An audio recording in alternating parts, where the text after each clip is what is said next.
instead of 9:30. Sorry, guys. I was originally going to do one song and then found a song that was a little more fitting and just right for our message for today. So if you give me a second, I'm going to post those lyrics and chords. So I'm hoping it comes out right, but we'll see what happens when I do that. Sorry, my internet is taking its time. Okay, there you go. Oh, it worked. Okay, so I put the lyrics and the chords for those who would like to play along to this song in the comment section on our Colleen Adventist page. Now I'm going to my personal page to put the same information there.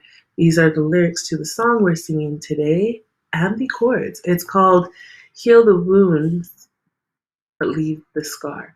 And I think it's a beautiful song and very fitting for what we're going to be talking about today.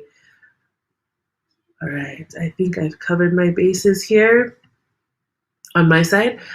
And yeah, so we're going to talk a little bit and then I'm going to get into our message for today. And I think I'm all set, ready to go. So good morning and good morning, Sase. Good to see you, Mama Sase.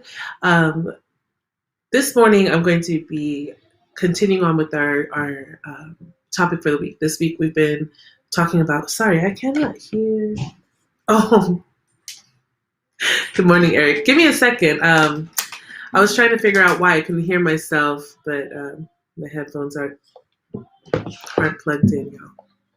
So just give me a quick second as I fix that. But while we're waiting on me to get my life together. So this morning, we're going to be talking about this thought of kind of touching on the topic of like us being mad at God because of what we've, just a second.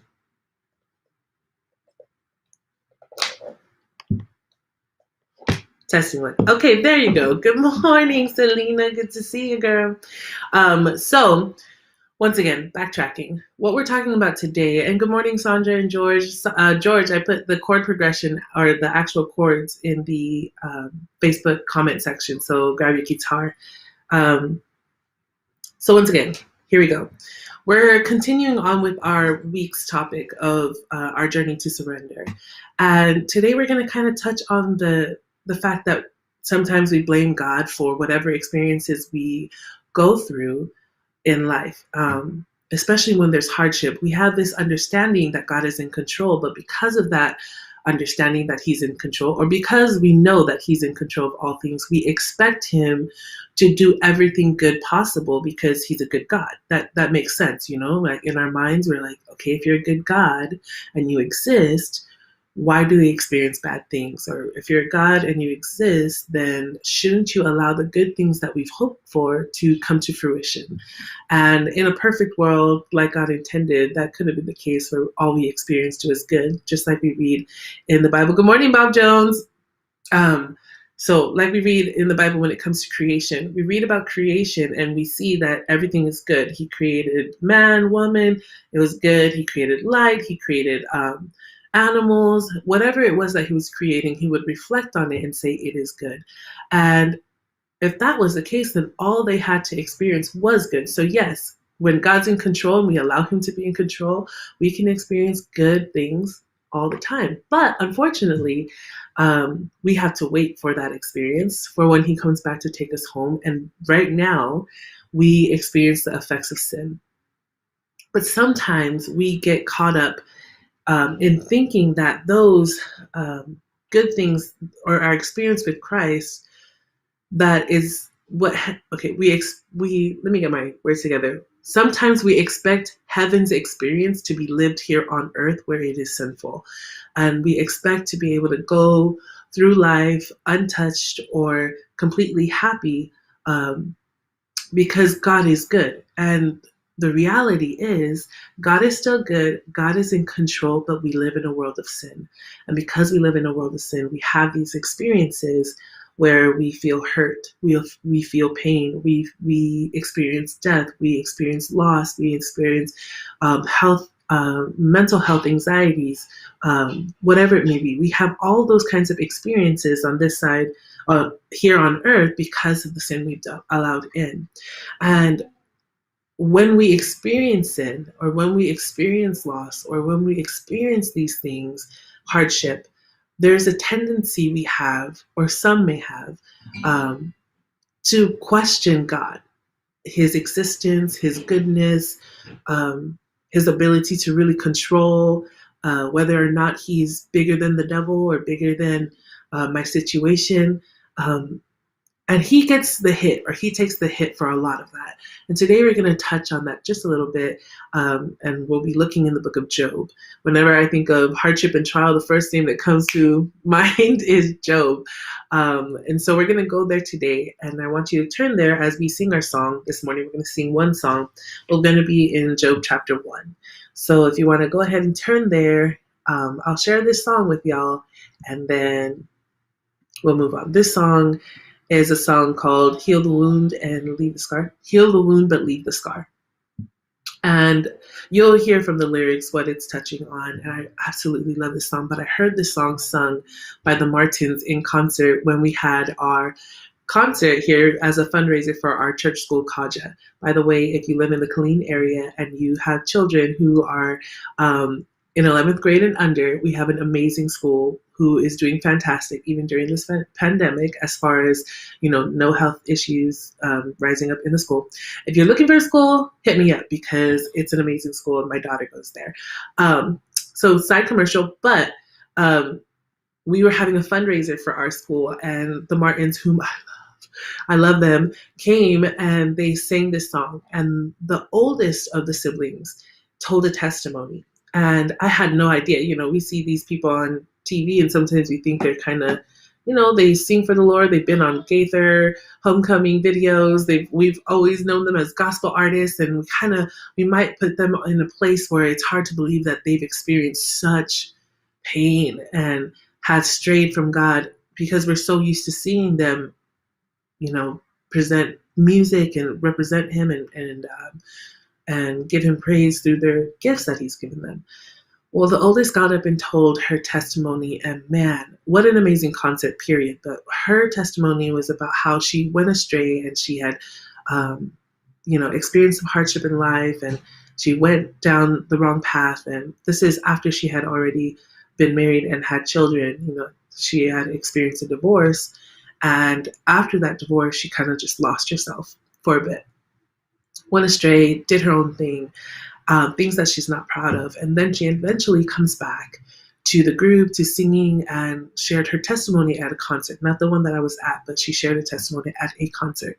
And after the concert, a woman or someone came up to her afterward and was like, "Oh man, don't you wish that you could just forget about all those things that you've done, or wish that you could not have to replay or relive those things that you have done?" Good morning, Rachel. Don't you wish that you could just hide all that information? Nobody has to know. And she shared that her honest feeling was, no, I don't wish that I didn't remember where I've been, because where I've been teaches me how far He will go to reach me. And talking about how she just felt so far, so lost, but having God meet her where she was at.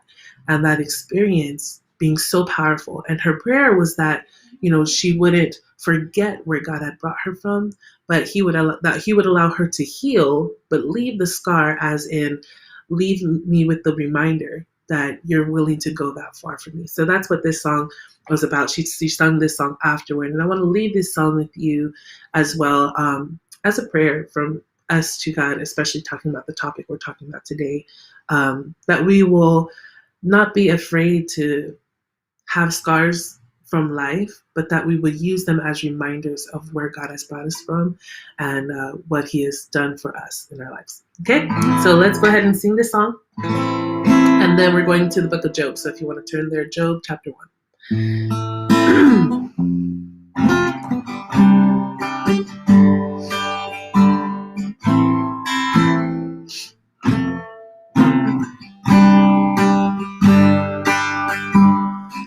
I used to wish that I could rewrite history. I used to dream that each mistake could be erased, then I could just pretend I never knew the me back then. I used to pray that you could take this shame away, hide all the evidence of who I've been. But it's the memory of the place you've brought me from that keeps me on my knees. And though I am free, heal the wound, believe the scar. A reminder of how merciful you are. And I am broken, torn apart. Take the pieces of my heart, heal the wound, believe the scar.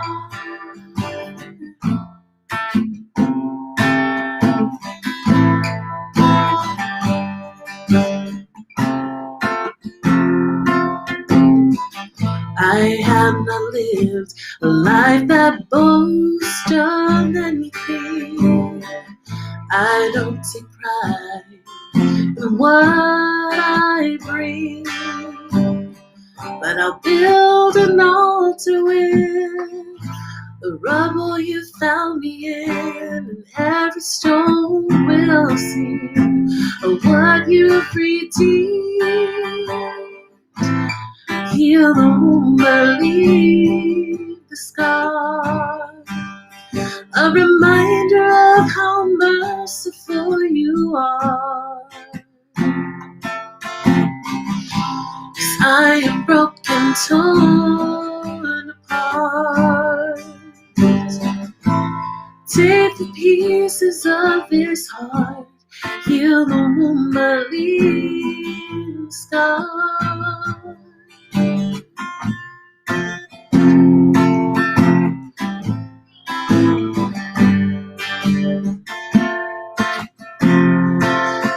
Don't let me forget everything you've done for me.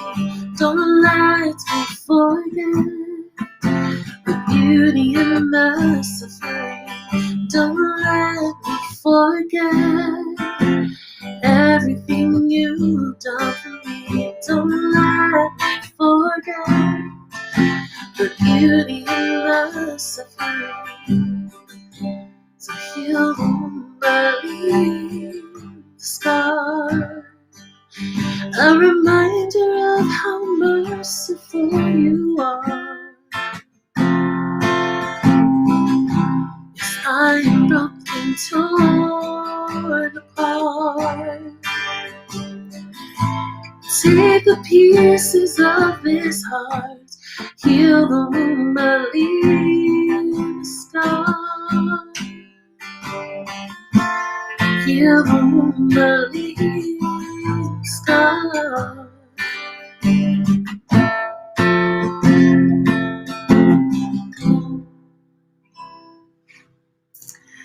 Well, I hope you enjoyed that song. Look it up. Such a beautiful, beautiful message to remember and to receive to ourselves. So let's go ahead and turn in our Bibles to Job chapter 1. And we're familiar with this message or this passage, I'm sure. But I wanted to just really emphasize what we were talking about earlier when we first got on. Oh, good morning, y'all. I see you guys commenting in there. Good morning and happy Wednesday to you guys. Good morning to my Roman family. Good to see you all. Hope you guys are doing well this morning. So we're continuing on with our series that we opened up in the beginning of the week, and we are talking today about pretty much releasing God from the blame that we place on him for what we've experienced in life. Not blaming him for, or not accusing him of causing the pain that we experience, not accusing him of putting us through X, Y, and Z for whatever reason. And sometimes we might think, oh, he put us through that so that we can be saved, or he put us through that so we can find Christ, and that's why he did that to us. And I want to challenge that today and help us to realize on our journey to surrender, the God we surrender to is not a God who intends for us to like experience hardship. And that was never his will for our lives. That was never his intention for us to feel pain and hurt and all these things. At the beginning in the Bible, when we read about the Adam and Eve and their journey in the garden, he specifically tells them, don't eat of that fruit so that we wouldn't have to experience the knowledge of evil and experience the shame and guilt that we do experience today. But I want to clear up that lie that the devil is spreading around, that God has caused the pain that we experience. He uses the pain that we experience, he uses them and can turn them into good, like we read in Romans. He can take those bad experiences in life and use them to bless you, but he doesn't cause them. It is not his idea for us to experience losing loved ones young, or the starvation that we might be going through, or not having enough money. Those things were never his intention for us to experience. But if we go through them in this life, he will use them. He can use them to bless us if we allow him to. So we're in Job, and the beginning part of Job. Sorry, let me push this camera back a little bit so I can place my Bible on here. The beginning part of Job gives this story about an interaction that God and the devil have. It's a conversation they're having. He asked the devil, first of all, what are you doing at this meeting? And he's like, the devil's pretty much saying, I belong here because I'm the ruler of the earth, which then God's response is, slow your roll. No, you're not. There's still someone there that believes in me. So no, you can't actually stake claim on the earth, even though it is fallen. It is not yours. It is still mine. And the devil's like, well, of course, Job, of course he's going to worship you. And of course he's going to serve you because you spoil him. You give him everything he wants. You've given him all this success. So no wonder why he obeys you. You give him everything he wants. And then he asked for permission to tempt Job. So we're going to pick it up and we're going to read that beginning in verse 9. And it says, so Satan replied to the Lord, yes, but Job has good reason to fear God. You have always put a wall of protection around him and his home and his property. You have made him prosper in everything he does. Look how rich he is, but reach out and take away everything he has, and he will surely curse you to your face. Then God says, all right, you may test him, the Lord said to Satan.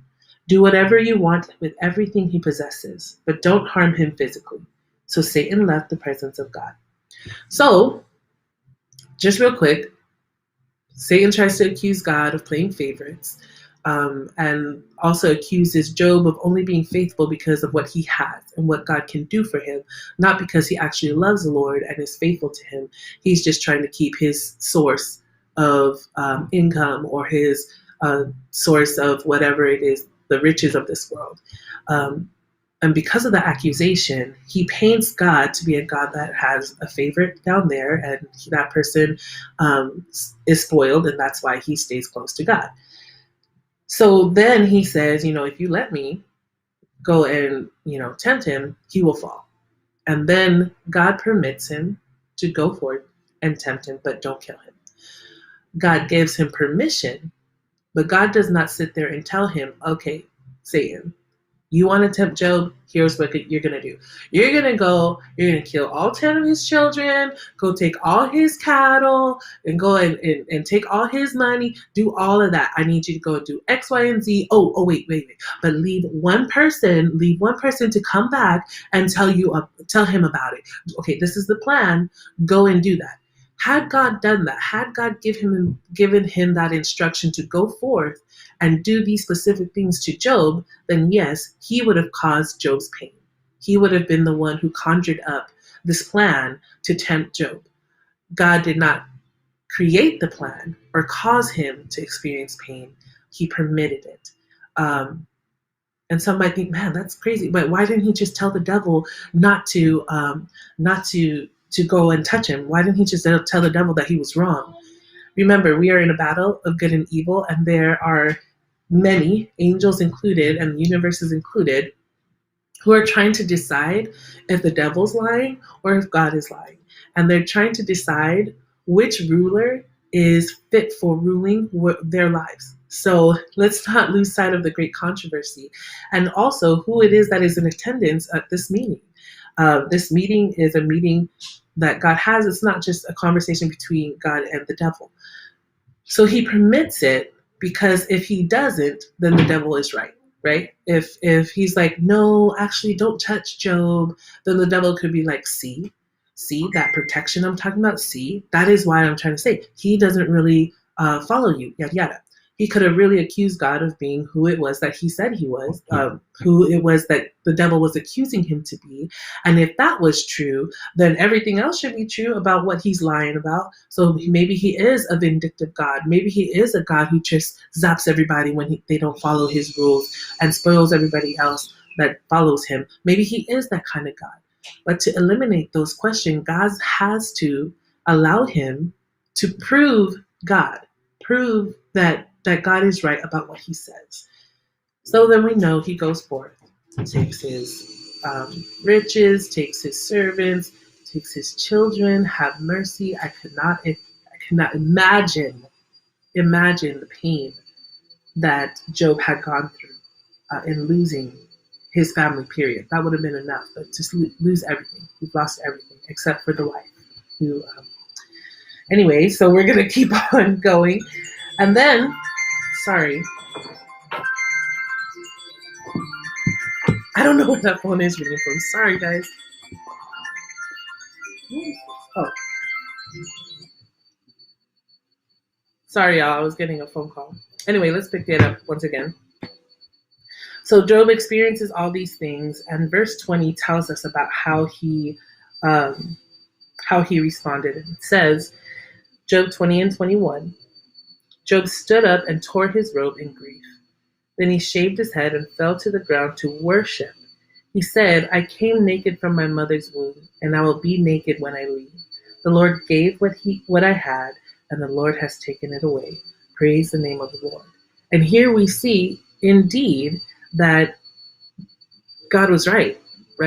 He said that he wasn't faithful just because of what he has, and God was right because here, I don't know, Job, amazing, what an amazing example of an unwavering Christian. Job stands firm in the Lord and the promises that, and the fact that he knows that God has that authority to give and take away.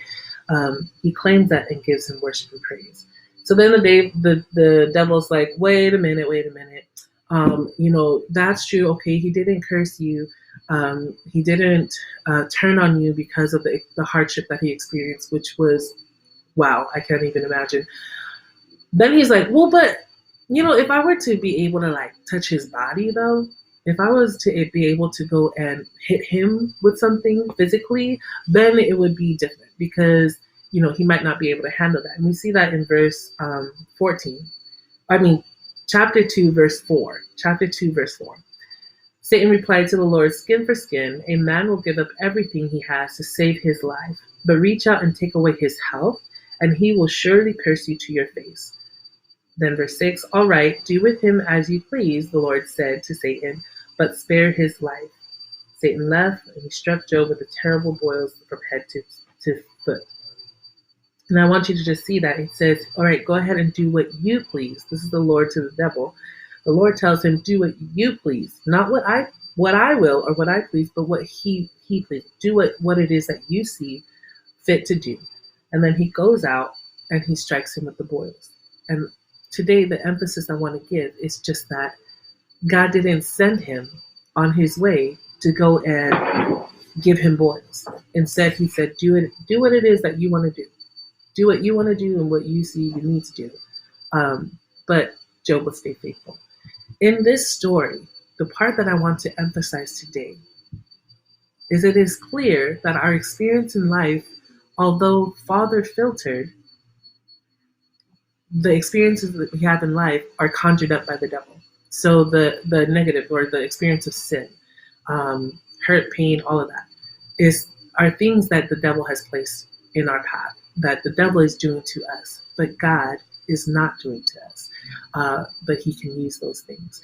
The reason why I feel like this is important for us to acknowledge on our journey to surrender is who would want to surrender to a God that seems unstable, or who wants to surrender to a God that seems like He picks and chooses the experience we have in life, and can cause us to lose so much, or to have to experience such big pain when He has the ability to control the universe. It just doesn't make sense. Just want you to remember, God does not cause your pain, but He can take you through it. When I say it's Father filtered, that's a term I got from my senior pastor. He says Father filtered, although He knows that you're going to go through it, it doesn't mean that He wants you to go through it or causes you to go through it. But when you do go through it, He is there to pick you up, restore you, to bring you comfort when you are in need. He is a God who is compassionate and close and near, and He is not off some faraway distance just letting you suffer until He can come back and rescue this world. No, He's a present help in the time of storm. And don't let the devil lie to you and tell you that whatever you've experienced in your life was caused by the Lord or was caused by God. That was the devil's doing. And thankfully, God has overcome sin and has overcome the devil and can help you to overcome as well. So as we journey towards surrender, make it clear, make it plain to yourself and to your heart that God is on your side, that God is for you and not against you, and that the devil is prowling around like a lion trying to devour. But the Lord shut up the lion's hunger and mouth. When Daniel had that experience, He can do the same for us and will do the same for us when He returns to take us home. So I want you to be encouraged by that. We don't have a God that wavers. Our God is consistent and dependable. You can depend on Him. With that being said, tomorrow we're gonna talk about. Or I hope tomorrow, because tomorrow is my day at the school, so my schedule is gonna be here and there. So tomorrow, when I do get a chance to post, if not on Friday, I'll do a double. We're going to be talking about forgiveness and the necessity of forgiveness, forgiving or releasing God from the blame was today's topic, releasing Him from blaming Him for whatever it is that we experience. But tomorrow, we're going to talk about forgiving others, and then Friday about forgiving ourselves. And hopefully those tips can help us in our journey to surrender, to give it all to Jesus. All right, let's go ahead and have prayer, and then we will see you tomorrow, and I will post a time as soon as I know what time we'll be able to go live. Let's pray. Father God, I just want to thank You so much for Your word that makes it clear, makes it plain. Thank You for allowing us to have this tool in our hands that we don't have to depend on somebody else to tell us what it is that You have in store for us, or what it is that You do for us on a daily basis. We can pick it up ourselves and read it. And when we read it, Lord, we can see, wow, what an awesome God we serve. A God who is present, a God who can fix it, a God who is accepting, who also is able to change us and to help us overcome sin. We want to thank You for being that God. And we ask You, God, to help us to remember that the devil is to blame for the hurt and the pain, and that You are on our side and fighting for us. We thank You, Lord, for Your love. In Your Son, Jesus' name we pray. Amen. All right, y'all. Thank you guys for tuning in today. I will see you tomorrow for Morning Manna. God bless.